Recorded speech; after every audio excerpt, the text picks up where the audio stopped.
Hello and welcome to the 2020 Freedom of Information Oklahoma Annual Awards Ceremony. My name is Andy Moore. I am the Executive Director of FOI Oklahoma, and I am joined tonight by our current board president, Mr. Michael Ridgway. Good evening, sir. Hey, good evening, Andy, and Thanks for being here. everyone else. This event, obviously, like virtually everything else in our life, is quite a bit different this year. We appreciate, viewers, your willingness and your flexibility in scheduling.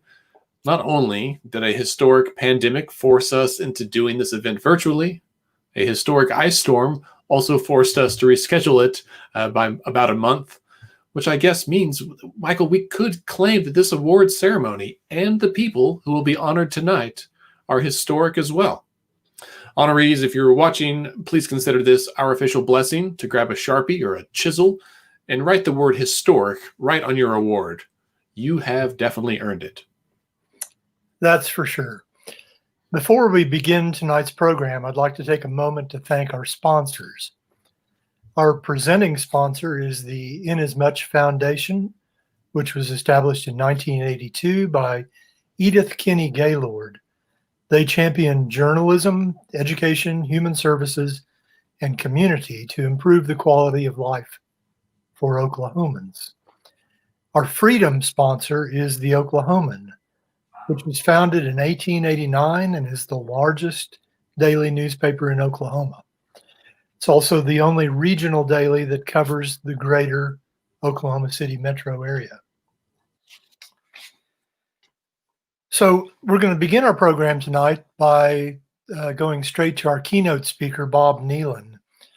And I want to say from a personal perspective, Bob is not just an outstanding lawyer. He's somebody that I've had the privilege to work with on a couple of occasions, and he's somebody that I consider to be a friend. Bob is a leading resource on media and First Amendment law issues. He's been named the 2021 and 2013 Best Lawyers Oklahoma City Litigation First Amendment Lawyer of the Year, a Best Lawyer in America in First Amendment Law and Litigation, and he's been recognized as an Oklahoma Super Lawyer in First Amendment as well as media and advertising law. He's listed in Who's Who in America and America's Registry of Outstanding Professionals. He has an AV rating through Martindale-Hubbell. He's been ranked in Band 2 in Litigation, General Commercial Law by Chambers USA. He's the recipient of the 2009 Bobby G. Knapp Bar Leadership Award presented by the Oklahoma County Bar Association for sustained and effective leadership in the OCBA, distinguished by stewardship and professionalism, reflecting the highest values of our legal community. Further, in 2018, he was named a Lifetime Achiever by Marquis Who's Who, the world's premier publisher of biographical profiles. Through the years, Bob has represented a large number of national media clients, including ABC, CBS, NBC, A&E television networks, BBC America, the New York Times, Dow Jones and Company, the Wall Street Journal, Time Incorporated, Random House, Condé Nast, the Walt Disney Company, All-Britain Communications, Hearst Television, the E.W. Scripps Company, Stevens Media, as well as numerous local television and radio stations and newspapers. Bob is a frequent speaker or panelist on media law topics. He's the author of various articles on media law, including Media Defamation in Oklahoma, A Modest Proposal and New Perspectives, and The Peculiar Case of State v. Terry Lynn Nichols. Are television cameras really banned from Oklahoma criminal proceedings? I will tell you, when you look at all this stuff on a piece of paper, it's almost overwhelming, the credentials that Bob has. And when you read it, it's overwhelming how many breaths you have to take to get it all said. Bob is the recipient of the 2006 Marion Opala First Amendment Award presented by Freedom of Information Oklahoma, the Oklahoma County Bar Association 1978 Award of Merit, 1999 Meritorious Service Award, and 2006 Professional Service Award, and the Journal Record 2006 Leadership in Law Award. Please welcome my friend Bob Nealon. Thanks, Andy and Mike. Appreciate those kind words and plaudits. It's a bit strange to be doing this virtually, but it's kind of nice speaking from the comfort of my home. You can't see whether I've got on nice trousers or maybe a pair of jeans or perhaps even pajama bottoms. Of course, the main reason for this meeting is that FOI Oklahoma is giving out awards tonight for some very well-deserving recipients. So I think it's appropriate if I use my time to give a shout out and a hearty verbal and virtual pat on the back to the journalists and perhaps some lawyers who represent them, like the late David McCullough, for the work they do keeping us all informed about this strange life we're living in 2020. It's really to those professional journalists out there that I am speaking tonight, and here and there sharing some personal musings about the work that the media are doing these days. 2020 is no doubt a year we'd like to forget. The cover on the most recent issue of Time magazine is simple. It's the number 2020 with a big red X over it and the subtitle, The Worst Year Ever. And in this environment, dominated by politics, police, protesters, and pandemic, journalists have had to face extraordinary challenges in gathering news, ferreting out the facts, holding public officials and agencies accountable, and all the while trying to stay safe and healthy. Now, I've never been a journalist. I've never had to walk in the shoes of a reporter or editor or do a live stand-up in front of a camera or sit at an anchor desk or burn the midnight oil poring over mundane documents looking for a key fact to explain what some politician has been up to.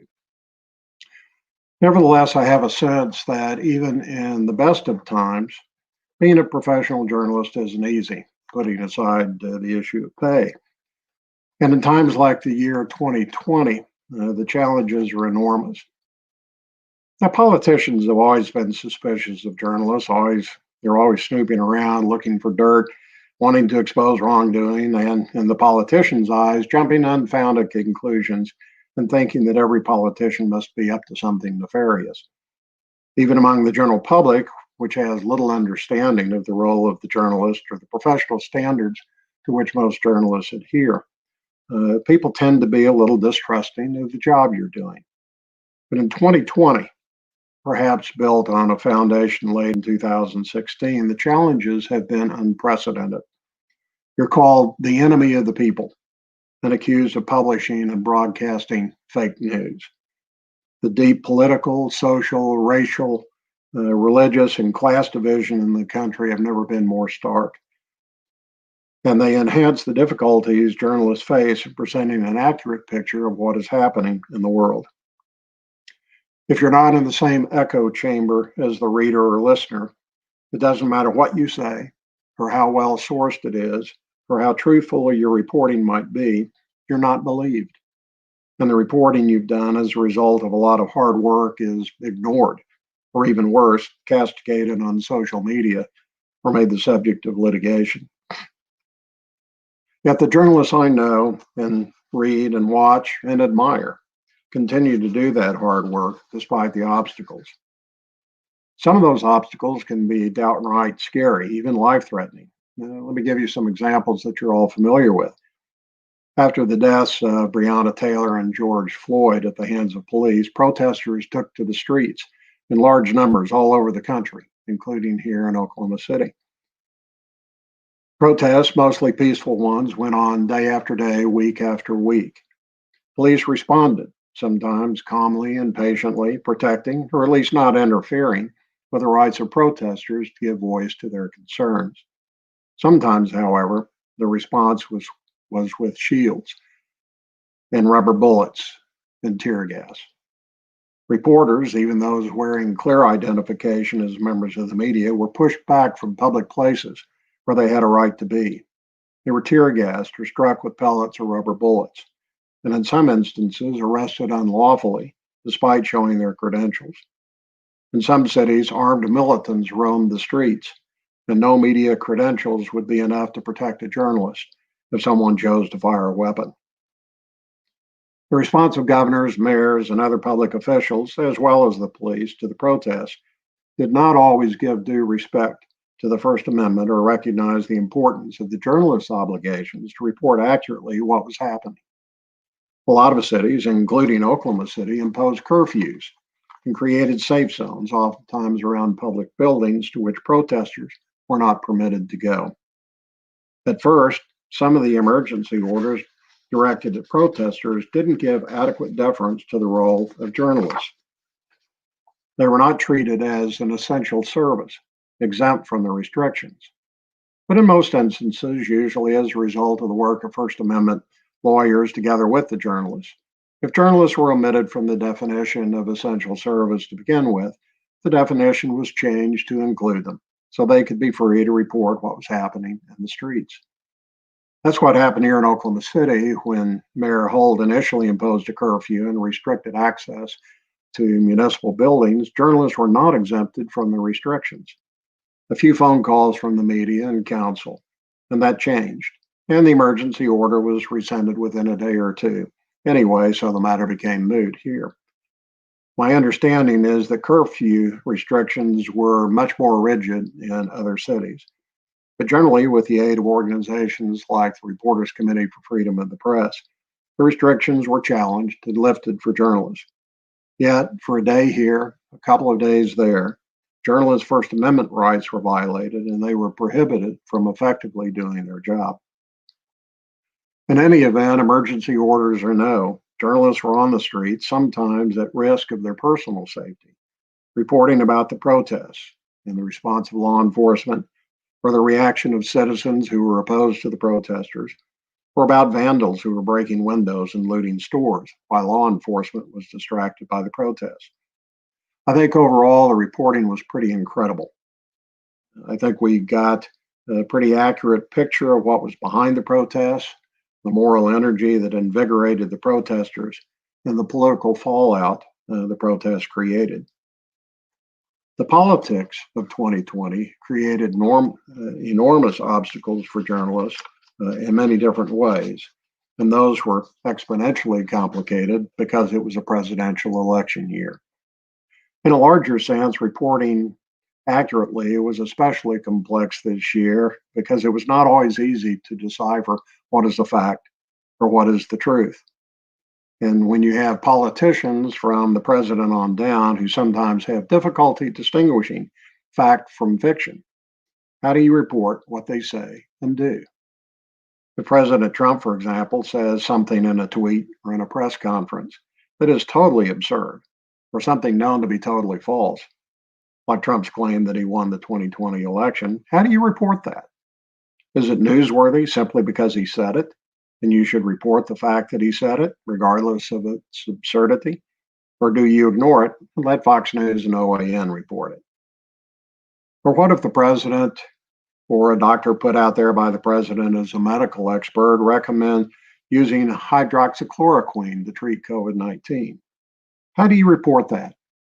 Does transparency of government action require you to repeat what the president said without qualification?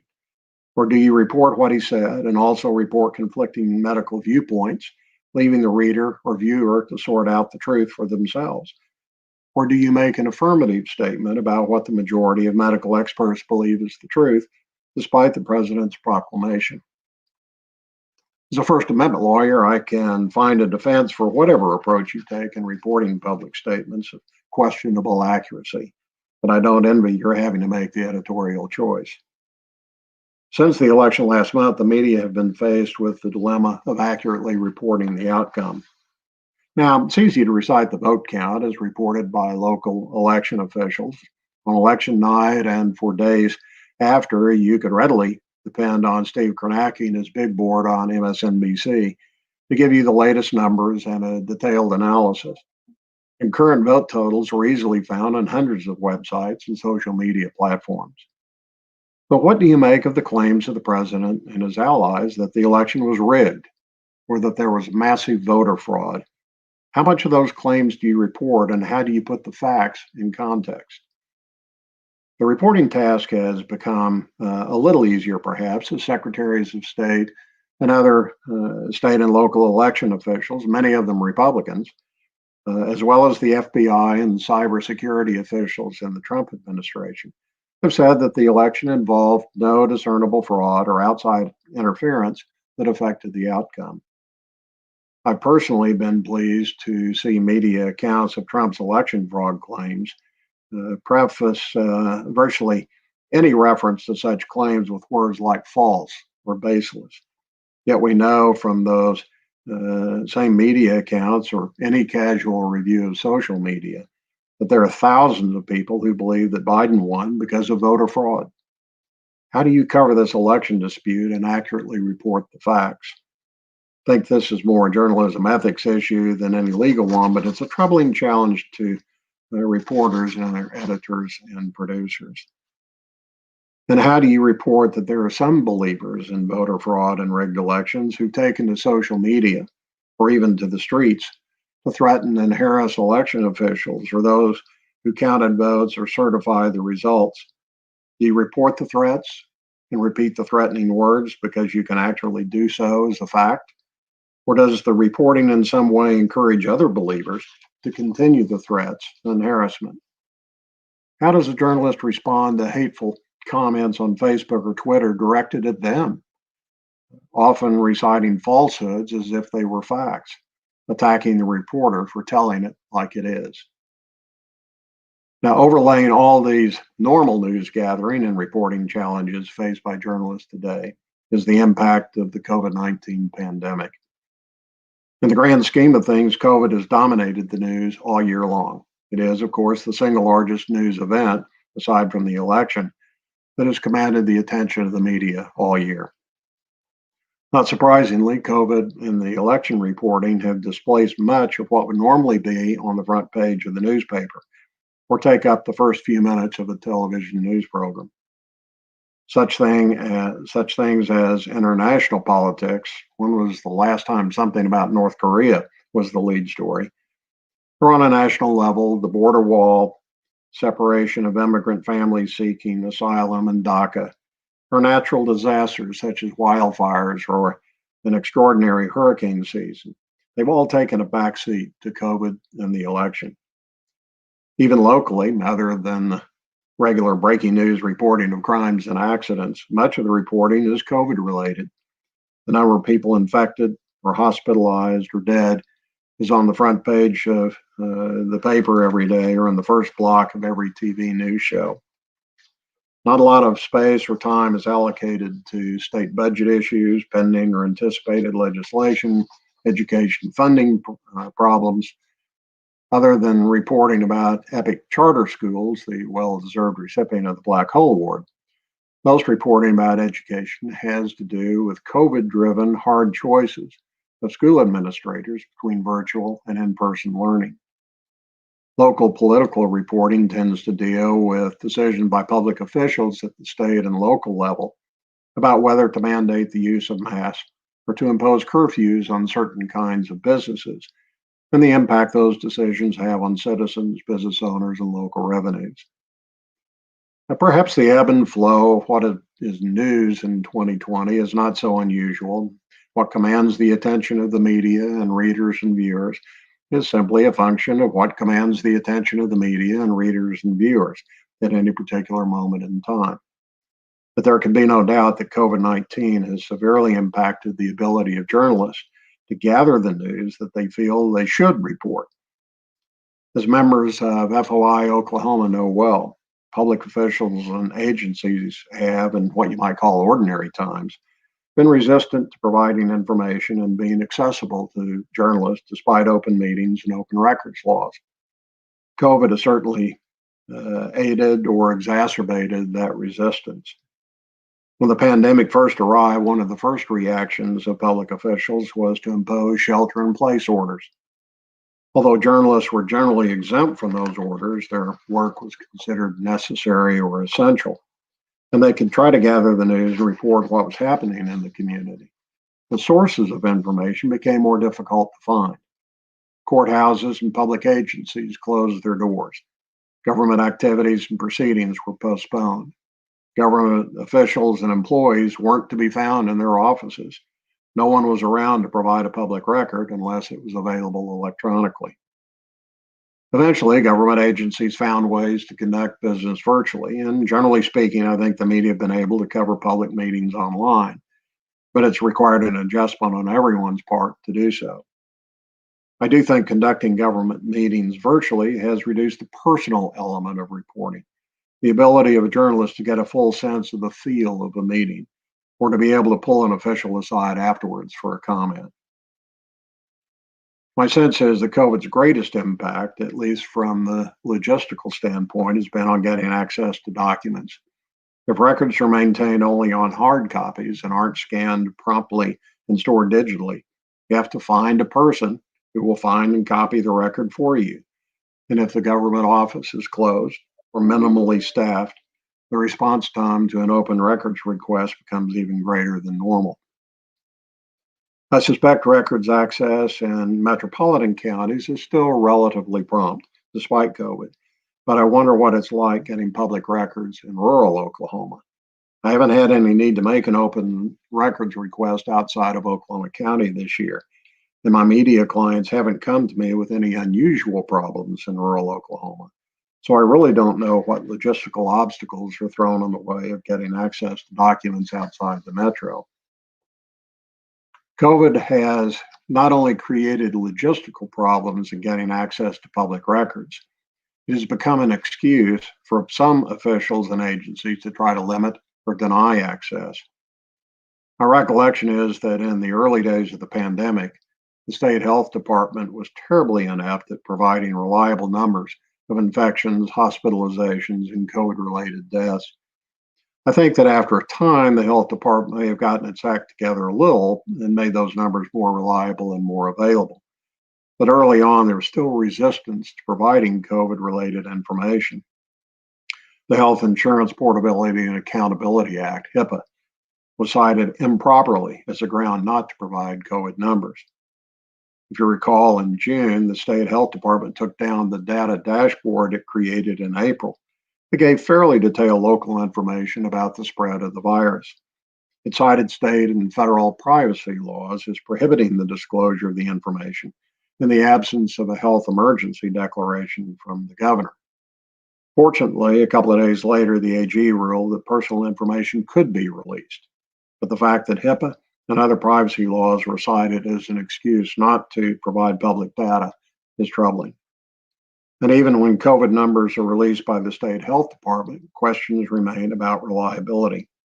There was an article just this week in the Bartlesville Examiner Enterprise. It reported that local health officials said that a confidential report on the number of active COVID cases they receive from OSDH was consistently 4 to 5 times lower than what the health department was showing on its public website. What's a reporter to do when trying accurately to report the number of cases in a given locality when the official source of the numbers is putting out conflicting data? I'll leave it to Paul and Whitney and Cassie to explain it to you. And congratulations, by the way, to them for earning the Ben Blackstock Award. Their work for Oklahoma Watch and the Frontier has been awesome. COVID, of course, presents more than just practical obstacles to getting access to public officials, agencies, meetings, and records. The health and safety of journalists has been placed at risk by the virus. The virus does not respect gender or age or occupation. Journalists are just as much at risk in getting infected as anyone else whose job it is to be out in the public. Reporters at both national and local levels seem to be diligent in wearing masks and maintaining social distance in doing their reporting, though it is a bit strange seeing a TV reporter with a boom mic standing 6 feet away from a person they're interviewing and struggling to understand one another through their masks. But what is the normal work environment is different this year because of COVID. Early in the pandemic, newsrooms, like many businesses, shut down, sending all but the most essential staff home to work remotely. And those that had to remain in the shop often did so on a rotating basis. Newsrooms have started to open back up, but in shops I'm familiar with, masks are still required most of the time. Social distancing is the rule, and the normal collegiality of the newsroom is missing. Reporters are still on the streets gathering the news and sometimes the virus. Poynter keeps a running list of journalists who have died from COVID-19. As of September 29, there were at least 122 foreign journalists and 17 U.S. journalists who succumbed to the virus. Not all of those were active journalists who were infected while reporting, but some were. And there are numerous instances of American journalists who were infected and have recovered. High-profile ones such as Lesley Stahl, Chris Cuomo, George Stephanopoulos, Stephanie Ruhle, among others, and an untold number of less known journalists, many of whom may have been infected but show no symptoms of the virus. It just goes without saying that journalists often need to be in public and may have to travel to do their jobs, no matter how careful they may be, no matter what precautions like masking are taken, the risk of exposure is there. But to their credit, the journalists I know go about their job in gathering the news, reporting what is going on in this crazy COVID world of 2020. I applaud them for their determination and diligence, even courage, in keeping us informed, despite the extraordinary challenges this year has brought. And I applaud FOI Oklahoma for recognizing those who have worked hard to bring us the information we need, despite politics, police, protesters, and the pandemic. Thanks for letting me talk to you tonight. Andy, Mike, back to you. Thanks, Bob. That was terrific, inspiring, thoughtful, all the things that you want in a keynote address. Thank you so much for doing that. We are now going to move to the awards section, the presentation of awards part of our program. Due to the unique nature of doing this award ceremony virtually, all of our award winners have already received their physical awards. We couldn't figure out how to stick it through the camera into their house. So we are just going to celebrate them in person. Maybe some of them will hold it up so you can see it even. And so for that, I'm going to turn it over to Michael. All right. Thank you, Andy. And thanks again, Bob. Our first award tonight is the Bickham Hale Award, which is named after FOI Oklahoma founder Sue Hale and our first executive director, Kay Bickham. In 1989, Sue Hale recruited a group of like-minded Oklahomans, and they spent several months drafting bylaws and creating a board for a Freedom of Information organization. They named the group Freedom of Information Oklahoma. At the same time, she was invited to participate in a national steering committee to launch NFOIC. She spent 17 years on the NFOIC board and is still a member of FOI Oklahoma. As for Kay Bickham, she served twice as Edmond City Council member, executive director for 3 state chapters of national medical associations, chair of the International Visitors Council of Greater Oklahoma City, and a trustee for the Central Oklahoma Parking and Transportation Authority. It was during her service as a stakeholder for the Central Oklahoma 2020 Visioning Committee that she met Sue Hale, a founder of FOI Oklahoma. The honor that's named after those two is awarded to the volunteer or board member who provides outstanding service to FOI Oklahoma. The Bickham Hale Award for 2020 is given to your friend and mine, Bill Hickman. Bill's letter of nomination stated, quote, "Bill is the unseen face of Freedom of Information Oklahoma. Much of our public visibility is via our Facebook page, and most of the news on that page comes from posting and comments by Bill. He's the arm of Oklahoma that reaches out to touch and inspire the public. Bill is inquisitive, insightful, and well informed about government transparency issues across the country. And he shares his knowledge with people ranging from journalism students to the FOI Oklahoma board. He's passionate but humble, and although he may be inclined to quietly downplay his contribution to the mission of FOI Oklahoma, his efforts to shine more light than heat should be honored. Congratulations, Bill. Would you like to say a few words? A few words. I'm an editor and I'll keep it short. Here's what it looks like. Okay. I am honored to accept this award for service to FOI Oklahoma, but it's not just an award for me. It's for all of us at FOI who go out every day in many ways and let the public know what FOI does for First Amendment, open records, open meeting issues. I'm a facilitator for FOI, not a gatekeeper, to get the public aware, to know and understand what FOI does.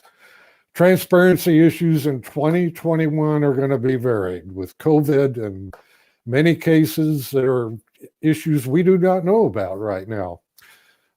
We now have Katie Beth Garner online under a 2-year grant for Reporters Committee for Freedom of the Press attorneys. She's going to be bolstering FOI's mission to pursue these transparency legal issues.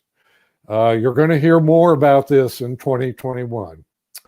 I'm honored to be a part of FOI, have been for some time, and to work with FOI colleagues and friends to let the public know. Thank you. Bill, thanks again. And if I could just repeat from his nomination letter where it said that he's passionate but humble, I think that's a really good description of Bill. Okay, our next award is the Marion Opala First Amendment Award, named for the late state Supreme Court Justice Marion Opala. This award recognizes individuals who have promoted education about or protection of the individual rights guaranteed by the First Amendment. The award goes to Kevin Kemper. Kevin's nomination letter stated, after having a career in journalism, Mr. Kemper decided to go into the legal profession. As an attorney, he has taken on some cutting-edge cases that test the limits of government transparency. He's battled a sheriff who stalled production of records by requiring that a requester travel from out of state to pick them up in person. This is an issue that's not expressly addressed by the Open Records Act, but it certainly violates the public policy that underlies the act.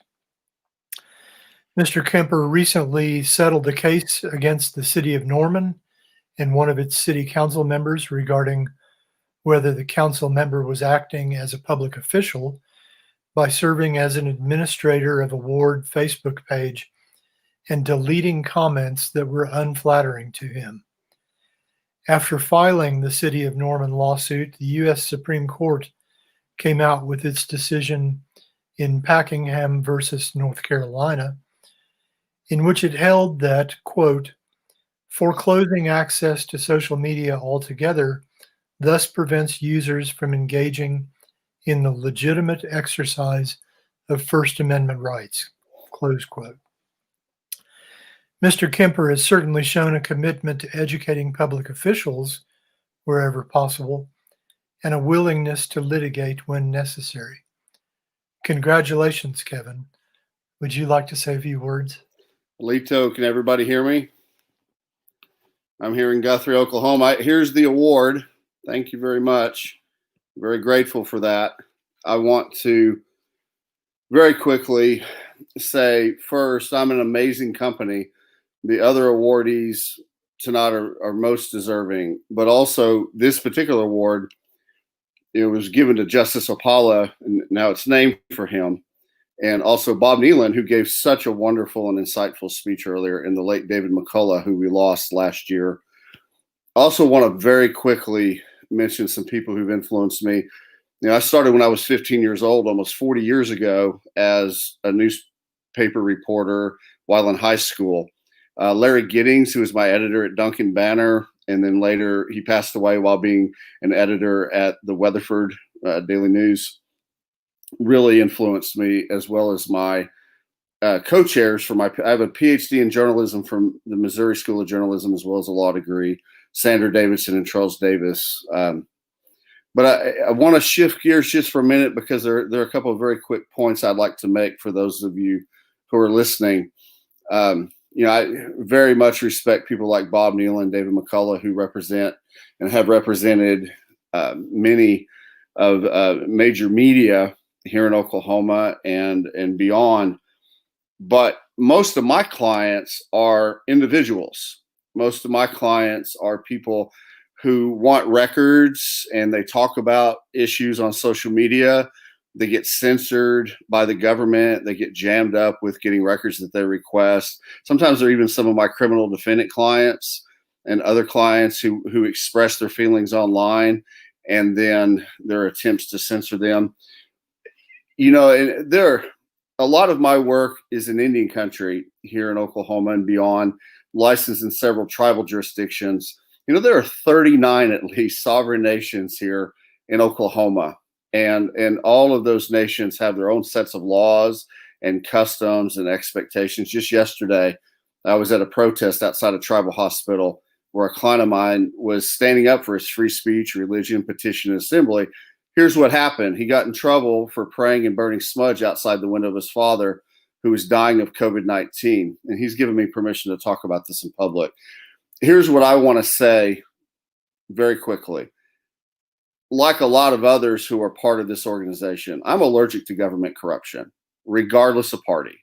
Transparency is like a vaccine to protect us from the ongoing political pandemic of government corruption. We need consistent, even daily doses so we don't develop a bad case of government corruption. And so I do my part, my little bit to help out the cause. Very grateful. And very personally, I want to say how much I appreciate my wife, Robin Kemper. She's such a blessing. Last night, I was so tired after being an attorney. She encouraged me this morning, encouraged me as I got up to go back out into the fight. Very supportive. And we really can't do what we do without the support of people we love. I appreciate people like Michael Ridgway, Andy Moore, and others. So thank you very much, Yakuki, and blessings to everybody, especially the other awardees. Kevin, thanks again. You're leaving your mark on the state of Oklahoma and the greater U.S. Our next award is the Ben Blackstock Award, which is named for the former Oklahoma Press Association Executive Director. It recognizes a non-governmental person or organization that has shown a commitment to freedom of information. The Ben Blackstock Award for 2020 goes collectively to reporters Paul Monies, Whitney Bryan, and Cassie McClung. Their letter of nomination stated, Paul, Whitney, and Cassie are relentless in their pursuit of records in Oklahoma during the COVID-19 pandemic. Paul created a special database. Whitney went after nursing home records, and Cassie after hospital records. They have also been instrumental in their reporting of accurate numbers throughout the pandemic. Paul, Whitney, and Cassie, would you all like to make any remarks?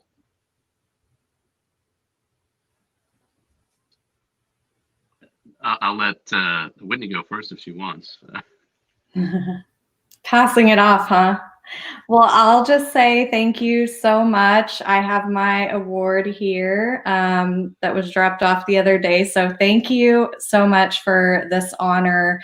I learned so much this year about public records, more in a year than probably the first decade of my career.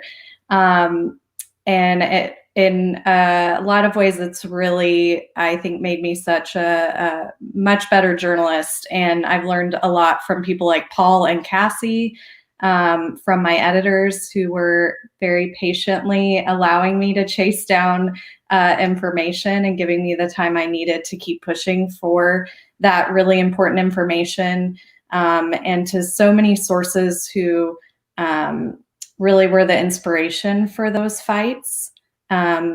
Being able to give nursing home families, especially, and others who, have loved ones who are suffering from COVID, or who have even died from COVID, a little bit more information about what's happening. Hopefully that provided a little bit of peace for them and comfort. I know for me, the information helps when we're in all of this chaos that 2020 has left us. So I just hope that, I could provide that to Oklahomans who are following the journalism, and I'm so honored to be given this award. So thank you so much. And I'd just like to say thank you very much for the honor as well. We appreciate this. This is what we do every day as journalists. We search for information. We hold these government agencies accountable. We push them back when they, throw out random excuses for not giving us information. And congratulations to the other honorees. I mean, we've all obviously had a tough year trying to navigate COVID and do everything else normally we do as our jobs. But Cassie and Whitney, they inspire me every day to push forward, and other reporters on the COVID beat, which is pretty much everybody is covering COVID this year in some way or form or fashion, whatever beat they may have had beforehand. And so it's nice to have a designation, but the fight goes on. Every week we're fighting for different sections of records, and we're still getting some of the same pushback. So it's nice to have support from FY Oklahoma, our RCFP with Katie Beth coming on too and helping out folks in Oklahoma to push for records, and of course Kevin's work legally in the legal system. Appreciate Bill pushing stuff out on social media and keeping the fight alive. And congratulations to Representative Echols on the government side too for pushing for transparency. So appreciate the designation and honor, and thanks a lot. I want to say congratulations and thank you.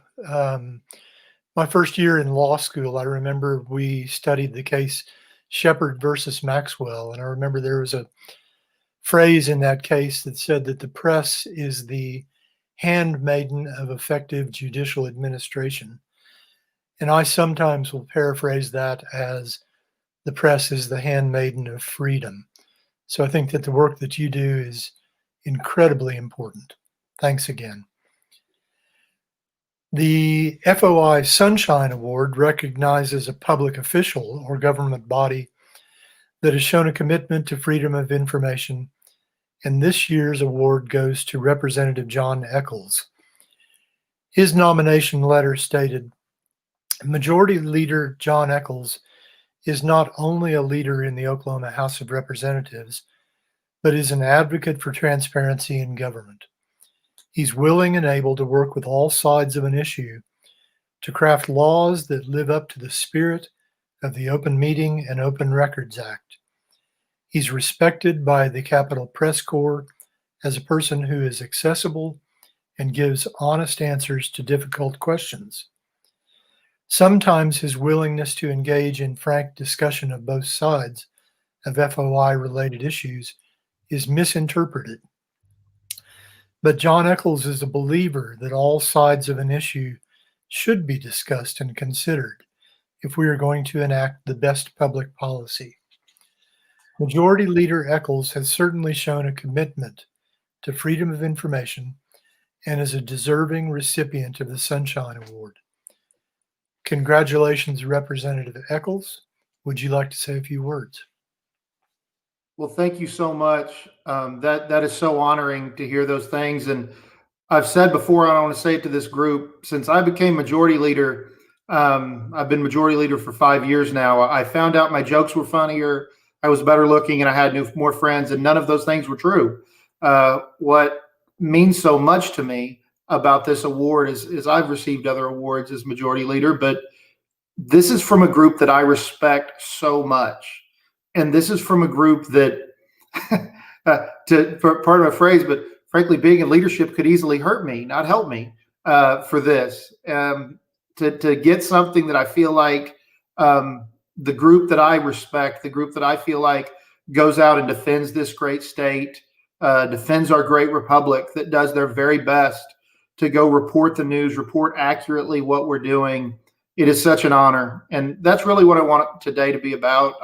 I want to honor the great journalists, the great lawyers, the great workers at FOI for what you have done. It is my honor to be considered someone, which I've tried to be ever since I've been there, that cares about sunshine, that cares about freedom. Sunshine is the best disinfectant. I mean, a few things I've done since I've become floor leader.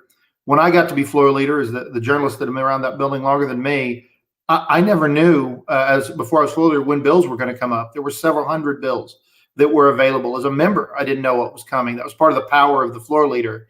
And I immediately instigated a daily agenda, so we knew exactly what was going on. I do my very best to be available and to be honest and transparent. I don't always say the right things, and that's part of honesty and transparency. But I guess for those watching, I would leave you with this.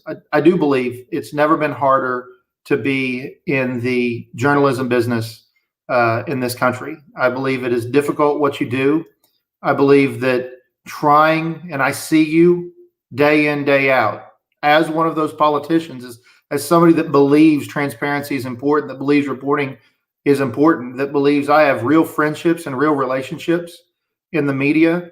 And the highest compliment I could give them is that if I did something worth reporting, you better believe my friends in the media, they'd report on that too, because that's your job. Your job is to hold elected officials accountable. It's my job to continue to assist you to do that.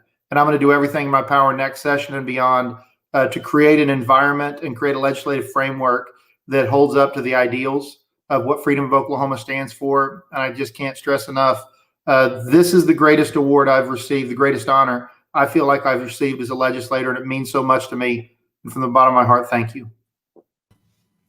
Thank you, Leader Eccles, for that.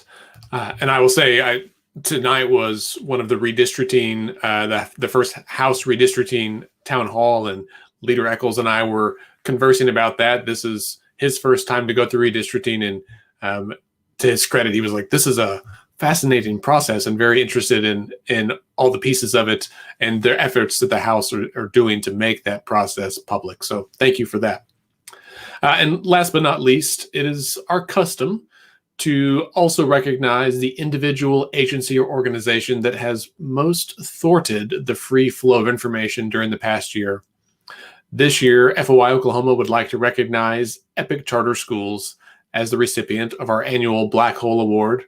They were nominated several times, and the general consensus being that Epic Charter Schools is arguably the most secretive school district in Oklahoma.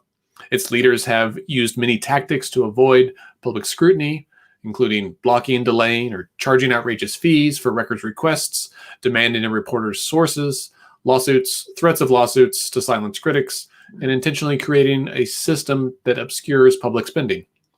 In case anyone from Epic is watching tonight, I'm sorry you don't get a trophy, but if you'd like to learn more about our awards or find a way to get in our good graces, we would love, when we have done this in the past, we'd love to recognize organizations who were Black Hole winners that came back to really turn things around.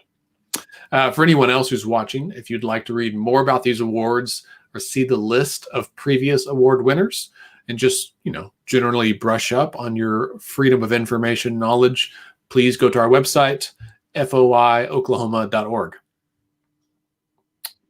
Thank you, Andy. Before we go, I want to remind you that Freedom of Information Oklahoma is a 501c3 nonprofit organization that survives on passion, grit, and the generous support of people like you. Whether you're making a one-time donation or joining us as a sustaining member, 100% of your donation goes directly to funding our mission of promoting open and transparent government in Oklahoma. I hope you'll go online and make a donation right now. You can go to foioklahoma.org/donate. In fact, I think Andy just posted that link. Yep, into the chat box next to this video, so you can find it more easily. Thanks, Michael. And folks, that's all we have for you tonight. Thank you for being here. Thanks again to our sponsors, the Inasmuch Foundation and the Oklahoman. We sincerely hope to see all of you again next year around the same time. And hopefully we will be able to do this in person. I'd love to shake your hand. Look under your seat. I think everyone got 2 free drink tickets tonight. I don't know what's going on with this party. But thank you for being here, and everyone have a lovely evening.